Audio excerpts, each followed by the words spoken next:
Jeffrey Robinson, who produced the enlightening film Who We Are on racial history in this country, which many of us watched, asks us, how does a story change based on who gets to tell it? We're about to hear the traditional MLK Day rhetoric, something about a dream, but nothing about how Dr. King later said that dream had become a nightmare. We will not hear about FBI surveillance and fear of how King might unite black and white workers. There will be no mention of his call for reparations or his positions against war and extreme wealth. So Robinson reminds us on the threshold of Martin Luther King Jr. Day and the juxtaposing inauguration of a president who might reverse a lot of the progress made in Dr. King's name, to remember Dr. King's dream. But he also reminds us that King had to endure and overcome enormous struggles in his life. It's easy to remember the man that gave inspiring speeches, but forget the day-to-day mental, emotional, and spiritual challenges that he faced. The resilience he had to cultivate in order to go on in the face of bigotry, bomb threats, jail time, racism, all while being a husband, a minister, and raising a family, right? Now, Dr. King is an incredible example of the power of resilience. And I'm hoping that his life might inspire us all while we face difficult times. How do we, like Dr. King, remain steadfast when the world feels so unsteady? In the midst of fires and wars, a new volatile administration, as well as personal challenges and so much stress, how do we build our strength to carry on? How do we foster courage and resilience when fear and uncertainty threaten to overwhelm us? And believe me, it's a topic that I've been sitting in deep contemplation on for the last few months especially. Now, of course, Dr. King's life was a masterclass in resilience. And try as we might, many of us feel a lot more fallible and human than one of the great icons and leaders of our time. But his strength didn't come from superhuman willpower or unshakable certainty. His strength came from his connection to his values, from his grounding in community and family, from his unshakable faith, and his choice to navigate each day prayerfully with intention and resolve. So I wanted us to explore some lessons from his life and words, focusing on 4 principles that can guide us. Dealing with what we can control and compartmentalizing our challenges. Building a foundation of stability. Staying close to our values and resisting the pull of chaos. And boy, is that going to be important coming up. So the first resilience practice that I've identified is to focus on what you can control and compartmentalize the struggles. In his letter from a Birmingham jail written in April 1963, Dr. King addressed his critics with both clarity and conviction. In the face of immense systemic oppression, he focused not on what he couldn't change, but on what he could do. He says, you may well ask why direct action, why sit-ins, marches, and so forth. Isn't negotiation a better path? You are quite right in calling for negotiation. Indeed, this is the very purpose of direct action. Nonviolent direct action, he says, seeks to create such a crisis and foster such a tension that a community which has constantly refused to negotiate is forced to confront the issue. Dr. King knew he couldn't fix everything at once or control the opposition. He understood he couldn't wait for perfect circumstances or the cooperation of those in power. So instead, he focused on what he could do by creating opportunities for change through intentional, disciplined action. And so many of you do that already. Dr. King also understood the importance of breaking down monumental challenges into manageable pieces. The fight for civil rights was an enormous undertaking and not won overnight. It was a series of deliberate actions, each building on the last. So King focused on the next step and then the step after that, things that he could control, whether that was organizing a march or speaking or writing letters to rally support. Dr. King's approach reminds us that focusing on what we can control doesn't mean ignoring what's outside our own power. It means positioning ourselves as active participants in the story of change, one step at a time. In our own lives too, my friends, we can distinguish between what is within our control and what is not. And this practice, though simple in theory, requires a lot of mindfulness and discernment. So I invite you to ask yourself, what can I actually influence today? What can I actually influence today? And what worries about things can I not control that I could release? What worries could you release? When we face our own challenges, it's easy to feel overwhelmed by their enormity, while we worry about what's out of our control. But compartmentalizing, breaking things into smaller, more manageable chunks can help. Rather than wondering how you can solve the entire problem, you can ask yourself, what's one small thing I can do today to move closer to resolution? I found this to be a really useful tool lately. Now, although so many are suffering so much more with the loss of their homes and their loved ones, or living with war or terminal illness, as many of you know, I've had my share of challenging transitions right now. And boy, are they helping me learn about cultivating resilience, which is why I've been incubating this sermon for the last few months. And it's one of those things, again, where I'm like, I get to learn what I preach about. If I let all that I'm currently facing be present in my mind all at once, it can be absolutely overwhelming and debilitating. But one day during my recent study leave, I had a realization. There's still so much good in my life and that I'm grateful for. So I drew a colorful picture on a piece of paper and I wrote down all that's good in my life and what I'm grateful for. Everything that is a constant and stable in my life, which includes my fulfilling ministry with all of you, this beautiful community, my beloved friends and family, my health, and the beautiful nature surrounding us. Meanwhile, all the problems, though looming large, I realized are temporary. So I wrote these temporary challenges on small pieces of paper, each got its own little shape, that I kept in a dish next to the picture of the ongoing good in my life. And then each day I move a few of the challenges onto my overall life page as needed, aware that they are temporal. And knowing that these too shall pass has helped me feel more at choice about what I deal with when, and has made them seem less overwhelming. So each morning as part of my spiritual practice, I journal, I write down what I'm grateful for, and then I look at my life picture. It's on my desk right next to my bed.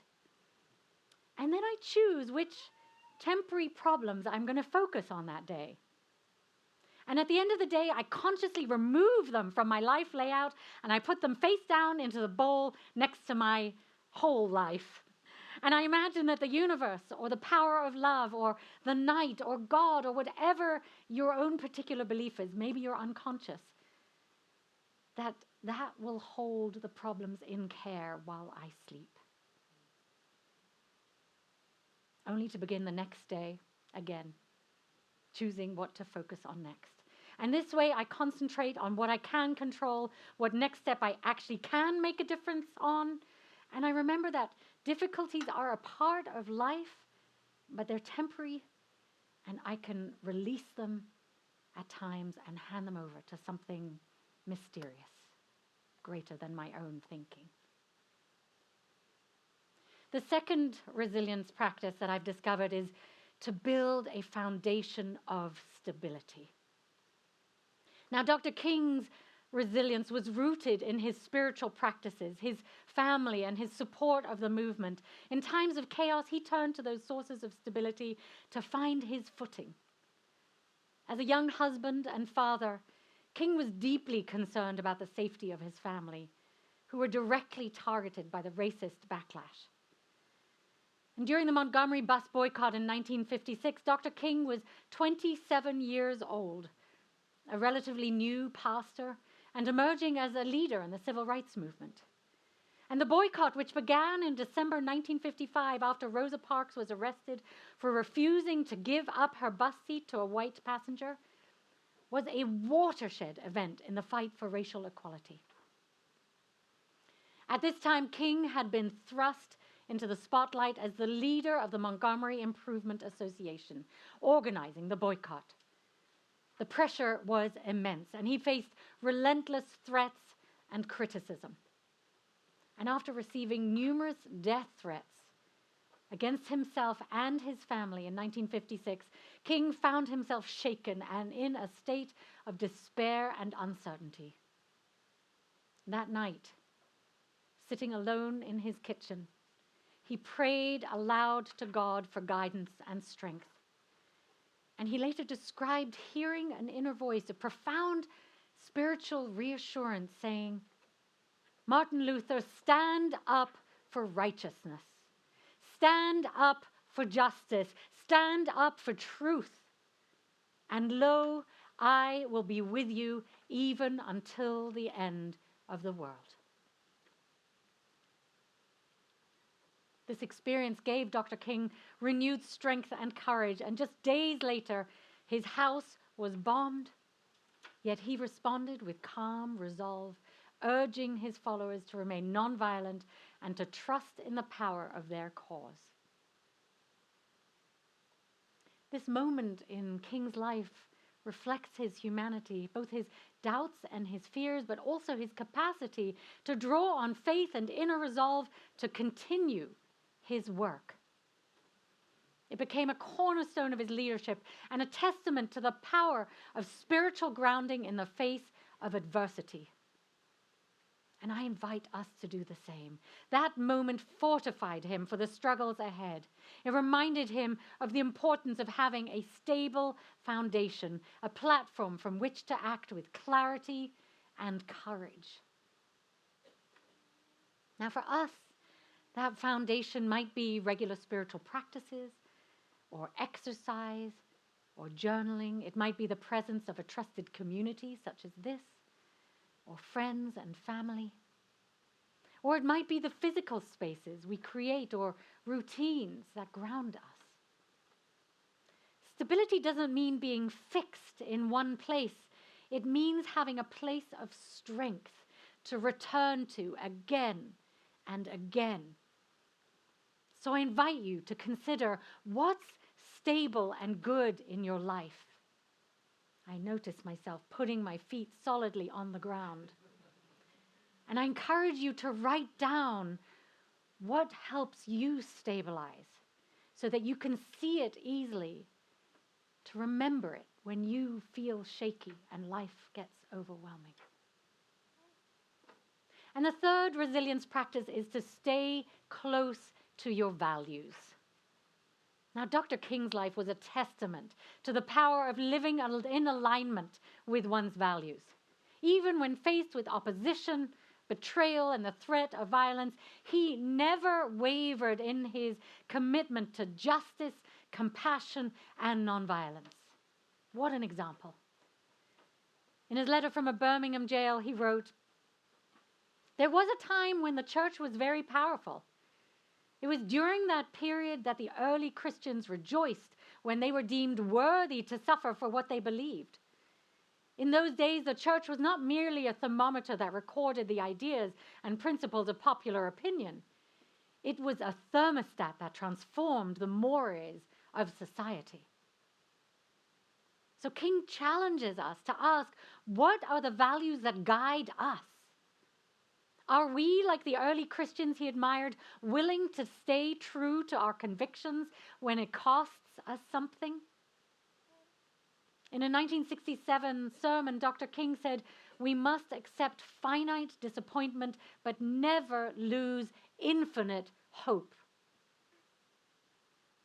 Hope was an abiding value for Dr. King, and something that I encourage us to hold on to and cultivate always. Life is nothing without hope.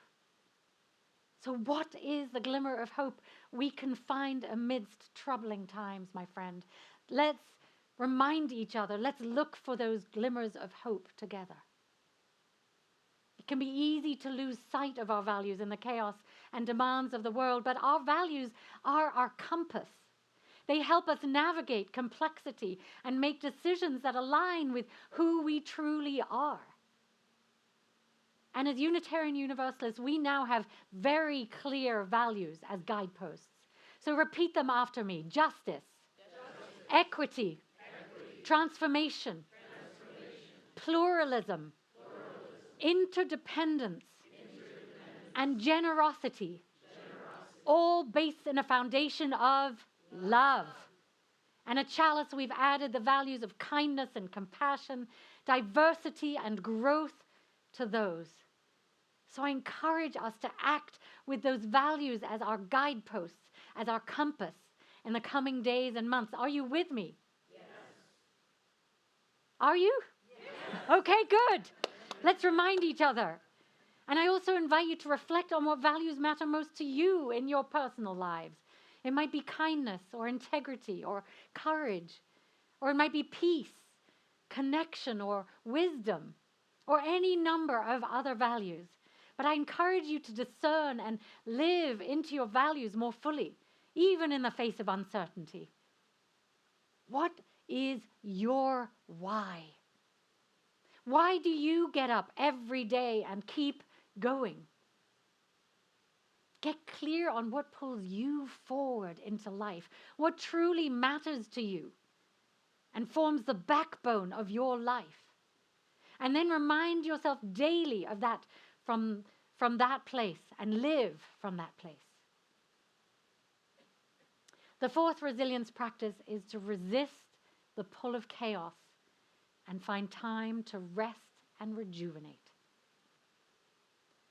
The world of Dr. King's was not unlike ours in its chaos. The civil rights movement was marked by marches, violence, court battles, bigotry, division, and relentless media attention. Sound familiar? Yet King managed to stay centered and focused, resisting the pull of chaos. He understood the importance of stepping back even amid urgency. So King's ability to balance the immediacy of injustice with a long arc of progress allowed him to avoid burnout. He knew change wouldn't happen overnight.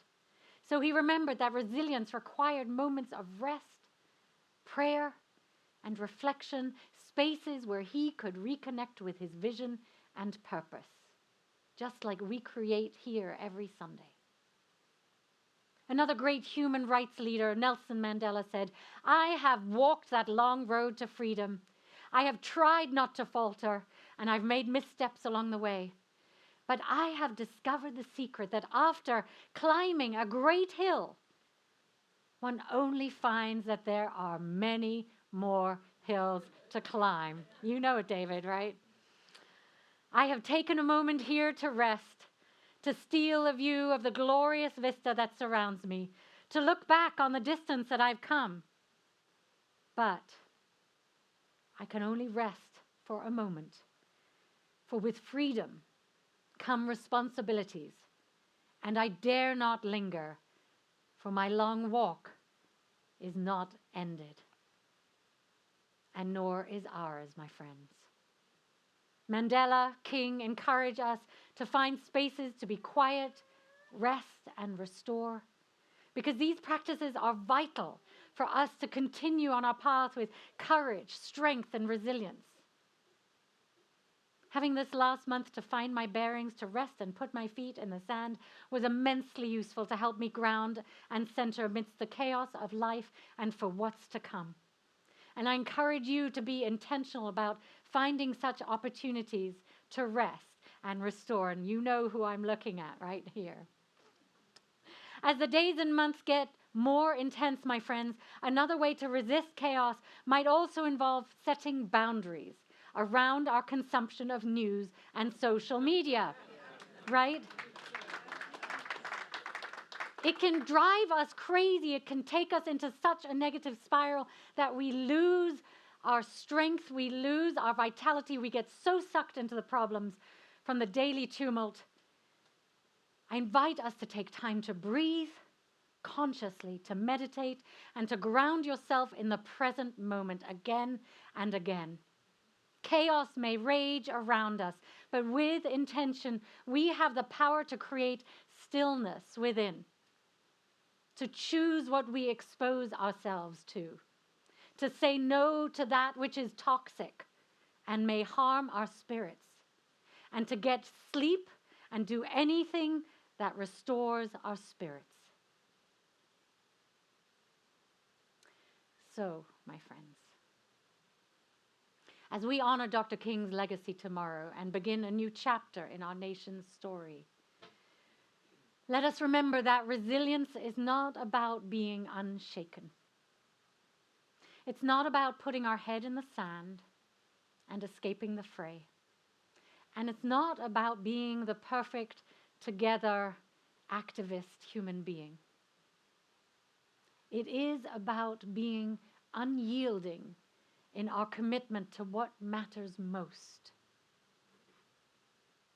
And in his 1963 Strength to Love sermon, King said, "The ultimate measure of a man is not where he stands in moments of comfort and convenience, but where he stands at times of challenge and controversy."